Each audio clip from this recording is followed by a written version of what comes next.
12 नवंबर की दीपावली की सुबह करीब 4 बजे सिलक्यारा के इस टनल के अंदर बहुत सारे मजदूर काम कर रहे थे। ठीक उसी वक्त भूस्खलन हुआ और एक बड़ा पहाड़ का हिस्सा आकर इसी टनल में धंस गया। टनल के इस ओर जो मजदूर थे वो तो इस मुंह से बाहर निकल आए, लेकिन दूसरी तरफ करीब 2 किलोमीटर के आसपास के एरिया में कोई भी निकासी द्वार नहीं था, इसलिए 40 मजदूर मलबे के उस तरफ बुरी तरह फंस गए।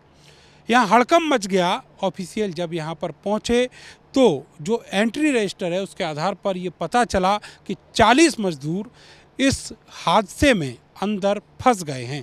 इसके बाद शुरू हुआ जिला प्रशासन का रेस्क्यू ऑपरेशन। ये ऑपरेशन स्थानीय स्तर पर 2 दिन चलता रहा। चूँकि दिवाली की छुट्टी भी थी, इसको लेकर बहुत ज़्यादा सजगता नहीं दिखाई गई।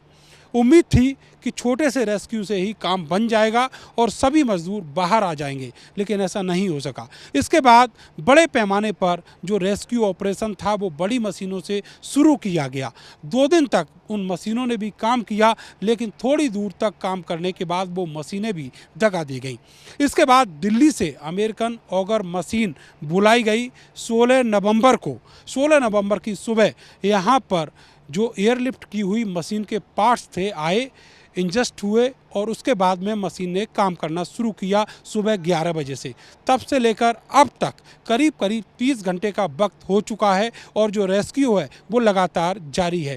ये बताया जा रहा है कि 4 पाइप अंदर इंस्टॉल किए जा चुके हैं। करीब 20 मीटर का जो हिस्सा है वो पार किया जा चुका है, वहाँ तक पाइप पहुँचा दिए गए हैं, लेकिन जिस हिस्से में मलबा जमा हुआ है वो करीब 70 मीटर का है। उसके उस ओर जो मजदूर हैं वो फंसे हुए हैं। करीब 35 इंच मोटाई का जो पाइप है वो अंदर डाला जा रहा है। उसी पाइप से मजदूरों को बाहर निकाल कर लाना है। ये स्ट्रेटजी है।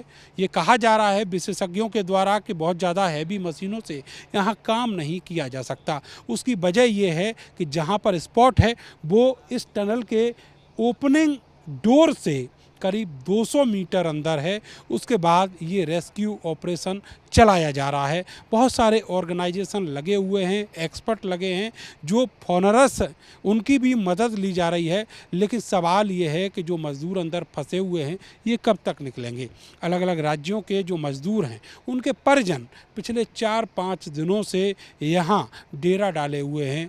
जहाँ मैं खड़ा हूँ सिलक्यारा बैंड पर, यहाँ आसपास आबादी नहीं है और ना ही रुकने खाने का कोई ठिकाना है। लेकिन स्थानीय प्रशासन की मदद से जो भी खाने को उपलब्ध हो पा रहा है उसी के ज़रिए जो परिजन हैं वो रुके हुए हैं यहाँ पर और डेरा डाले हुए हैं इस टनल के बाहर।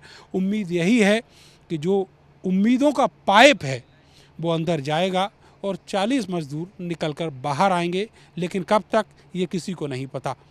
कैमरा सहयोगी सानू के साथ मैं नरेंद्र, भारत समाचार, सिलक्यारा टनल, उत्तराखंड।